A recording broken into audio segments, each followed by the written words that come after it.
चलिए, सोमवार की सुबह एक नए और एक बेहद इंटरेस्टिंग हफ्ते की शुरुआत। अच्छा, ये जो कारोबारी हफ्ता है ये लास्ट फुल वीक है इस साल 2025 का। टाइम भागता है। अभी ऐसा लग रहा है कुछ ही दिन पहले की तो बात है जब एक्सचेंजेस को खरी खोटी सुना रहे थे कि 1 जनवरी की छुट्टी नहीं दी और अब पूरा साल खत्म होने की कगार पे खड़ा है। खैर, एक छोटा और एक ट्रंकेटेड हफ्ता हमारे सामने है। थर्सडे को 25 तारीख को क्रिसमस के चलते एक मार्केट हॉलिडे है। हाँ, एक बात ध्यान रखिएगा, दुनिया भर के बाजारों के लिए 25 तारीख तो सबकी छुट्टी है। ज्यादातर ग्लोबल मार्केट दरअसल 24 को और 26 तारीख को भी बंद होंगे और या तो फिर कई सारे 24 को अर्ली क्लोज में जा रहे होंगे। तो बट ऑब्वियसली एक्सपेक्टेड है कि इस हफ्ते ग्लोबल मार्केट्स में वॉल्यूम्स पार्टिसिपेशन लो रहेगा और शायद हमारे भारतीय बाजारों में भी ऐसा ही कुछ रिफ्लेक्ट हो रहा हो।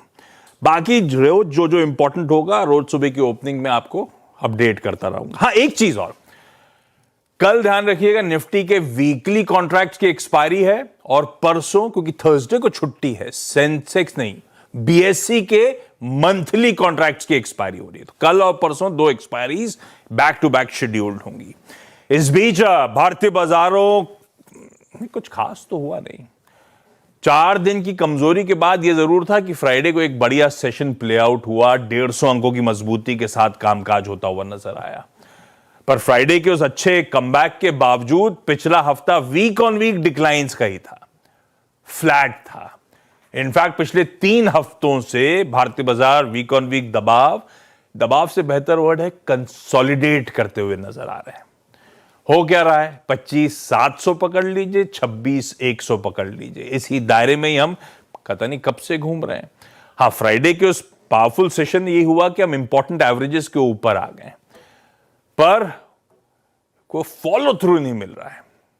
वो नदारत है, इसीलिए वो मैं वर्ड यूज कर रहा था कंसोलिडेशन, और शायद एक टेम्पररी फटीग में है, थकावट है भारतीय बाजार में, वो क्लियरली स्क्रीन पे विजिबल आपको नजर आएगा। ऐसे में ये जो क्रिसमस वीक है, क्या ऐसे ही कंसोलिडेशन में रहेगा, एक ब्रेकआउट डिलीवर करेगा, नजर रहेगी उस पे। लेकिन गिफ्ट निफ्टी कह रहा है भाई हफ्ते का शुरुआती सेशन तो बढ़िया रहने वाला है। मंडे का आगाज होगा 150 पॉइंट की बढ़िया मूव्स के साथ, आधे % से ज्यादा उछाल के साथ कामकाज की शुरुआत होने की तैयारी होती हुई। लाइए भाई जरा ग्लोब पर नजर का स्टिंग और दिखाइए एशियन मूड्स कैसा है। हम सबके साथ चल रहे हैं या अकेले ही मस्त हैं? लार्जली एशियन पीयर्स सब बढ़िया कर रहे हैं। आपकी स्क्रीन पे अच्छी खासी मजबूती है ज्यादातर एशियन पीयर्स में। प्लेट फ्लिप होगी तो यूएस के बाजार, हम जब फ्राइडे को क्लोज हुए थे तब यूएस के फ्यूचर्स फ्लैट से आधा % मजबूत थे। एक्चुअल सेशन में 1/3 से 1.25% की मजबूती। आज सुबह के फ्यूचर्स 1/4 से 1/3% मजबूत, यानी कि जो डाइजेस्ट किया था उससे कहीं अच्छा यूएस का हैंडओवर है। क्या है ग्लोबल क्यूज, क्यों इस तरह की मजबूती देखने को मिल रही है? गुड मॉर्निंग आशीष, वेलकम बैक। आपको भी हॉलीडे फटीक तो आपको भी हो रहा होगा, post holiday fatigue.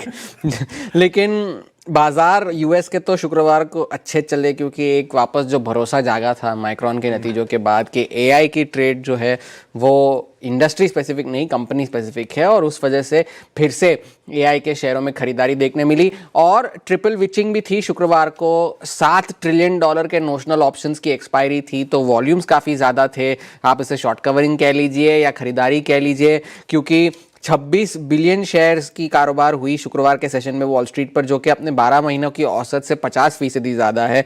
Dow Jones 180 अंक चढ़कर बंद हुआ, अंडर परफॉर्मर था।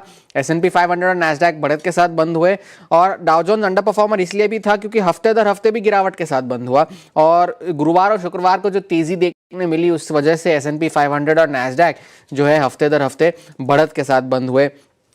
और ऑरेकल, जिसकी वजह से ये सारा कंसर्न शुरू हुआ था एआई को लेकर के, उसके शेयर भी 6.5% चढ़कर बंद हुए, क्योंकि टिकटॉक के डील में मेजॉरिटी शेयर होल्डर्स में उनका नाम भी शामिल था, तो उस वजह से शेयर्स में तेज़ी देखने मिली थी।